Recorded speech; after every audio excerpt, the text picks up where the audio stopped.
এই জীবন আমি রাখবো না, আমি মরে যাবো। বল তুই কাঁদছিস কেন?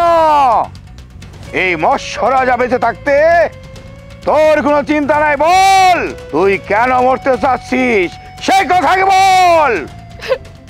কারবো না কি করবো, মরতে চাবো না তো কি করবো? আমার একটু শান্তি নাই, জীবন দিয়ে কোনো লাভ আছে? কোনো লাভ নাই। আমার স্বামী আর আমার শাশুড়ি দিন রাত 24 ঘন্টা মানে মারধর করে যৌতুকের টাকার জন্য। বলে তো গয়না গাড়ি আইনা দিতে, আমার বাবার বাড়ি থেকে টাকা আইনা দিতে। আমি তো মেলা টাকা দিছি, আমার বাপের তো আর টাকা নাই। আমারে কইছে যদি টাকা দিতে পারি তাহলে ওই বাড়িতে যাইতে, গয়না গাড়ি যদি দিতে পারি ওই বাড়িতে যাইতে, আর নাইলে ওই বাড়িতে না ফিরতে। আমি টাকাও দিতে পারবো না, এই জীবনও রাখবো না, কারণ আমি আমার স্বামীর ছাড়া থাকতে পারবো না, ওরা ছাড়া আমি বাঁচবো না, আমি মরেই যাবো। ও এই কথা, ঠিক আছে, তুই তো চোখ বন্ধ কর। এবার চোখ খুল।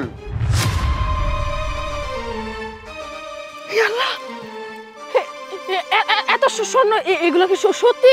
এগুলো আপনি আমার দিচ্ছেন কেন? হ্যাঁ, যা তোর বাড়িতে যা। এখন থেকে এই গয়নাগাটি সব নিয়ে তুই সুখে থাক। তোর শ্বশুর শাশুড়ি সবাই তোকে ভালোবাসবে, আদর করবে। যা। আমি এখনই যাইতাছি। হয় সত্যি কি মাইরা ধরে খাদা দিছাস না আমার কাছে মিছা কথা কইলাইস? মা তুমিও না দেখলে এই যে চোখের সামনে মাইরা দূরে বান্দির বাচ্চার ঘাট ধাক্কা দিয়ে বাড়ি থেকে বাইর করে দিছি, ফিরা হার সাহস কনে। এখন তুমি এক কাজ করবা, আমার ভাইডারে দেহে শুননে সুন্দর দেহে একটা মেয়ে বিয়া করে নিয়ে আইবে। হারাম জাতিরা, ওই পেলানি তো করছি দিতে ফকিনের মেয়ের আমি কাদা দিছি। হ্যাঁ, আমি কি জানতাম যে বাক্য ঠকাইবো? আম্মা এই যে দেখেন, আমি আপনার জন্য গয়না নিয়ে আসছি।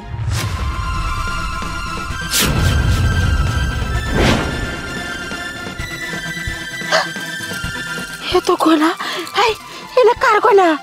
আম্মা এই গয়না আপনার।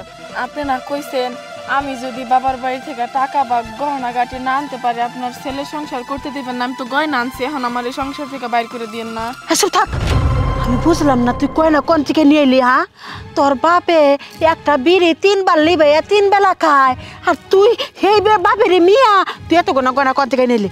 সত্যি করে স্বীকার কর, তুই কার বাড়ি থেকে ডাকাতি করছিস, চুরি করছিস না কোনে পাইছিস? সত্যি কথা কর। না মা, এই গয়না কই পাইছে এটা আপনারা কওয়া যাইব না। আপনারে দিছি, আপনি গয়না গোনা রাখেন না। ওই ফকিনের বাচ্চা হতিনের মিয়া, তুই দিবি আর আমি নিম, আমি সেদর। তুই কনে পাইছিস সেই কথা সত্যি করে ক, দরকার পড়ে প্রয়োজন পড়ে আমি হনে যাই নিমু, কিন্তু তোরটা আমি নিমু না। আপনি ভালো মতো কইলেই তো হয় আম্মা। আমি আপনার এত ভালোবাসি, আপনি এরকম চারালের মতো করেন কেন? আমি আসলে ওই মায়াবী নদীর সামনে দাঁড়ায় দাঁড়া কান্নাকাটি করতেছিলাম, তো মইরা যাইতে নিছিলাম। হুট করে দেখে কি ওই মায়াবী নদী থেকে না মৎস্য রাজা উঠে আমার কইছে তুমি কান্নাকাটি করতেছো কেন? বলে আপনাকে সবার কথা কইছি যে গয়নাকাটি না দিলে বা টাকা পয়সা না দিলে আমি সংসার করতে পারবো না। আমার কান্না শুনে না আমার এতগুলা গহনা দিয়ে দিছে। নে কি করবো? তোর কাছে রাখ, তোর জিনিস তোর কাছে রাখ। আর শোন, জিনিস পাইছে আর ভালো কথা, তালাক খাওয়াইলাম না আমার পোলার হাতে। জিনিসগুলো নে বাইতে যা, আমি আইতাছি। মৎস্য রাজা পানির মধ্যে ঘুমাইতেছিস না? কেলে উঠলো না কেরে? ধর্মা হ্যাঁ তুই দিবি কে? হারাম দাদা, তোর ডেলের ওজন নাই, আমার ডেলের ওজন আছে।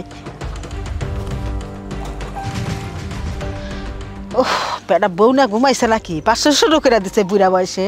জোরে মারো জোরে।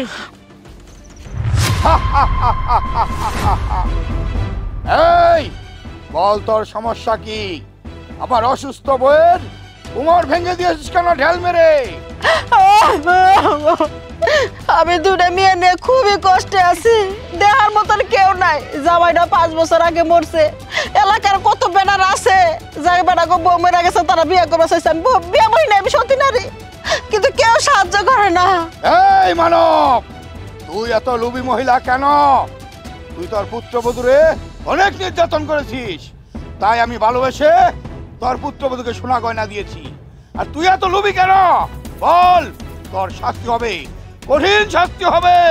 তোর ছেলে দুটো পঙ্গু হয়ে যাবে, পঙ্গু হয়ে যাবে। না না, আমার পুরো দুটো কিছু করো না। আমার পুত্র বড় দিছে, আমার দিলে কি সমস্যা? হ্যাঁ, আমার পুরো কত করবা কে? তুমি দাও, আমার গয়না দাও।